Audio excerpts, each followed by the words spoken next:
con tal de que le borre esa sonrisa de la maldita cara de Alastor.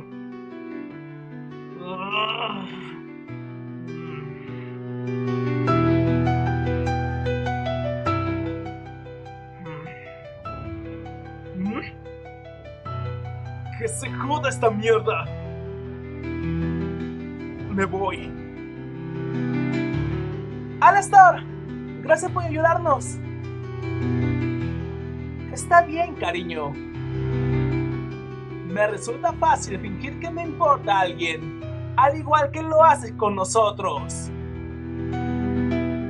¡Jamás haría eso! ¡No entres ahí! ¡Es un lugar lleno de dolor! ¡Papá! ¡Alastor! ¿Qué estás haciendo? Por supuesto, nos vemos en el hotel. Si todavía no tienes nada importante que hacer aquí.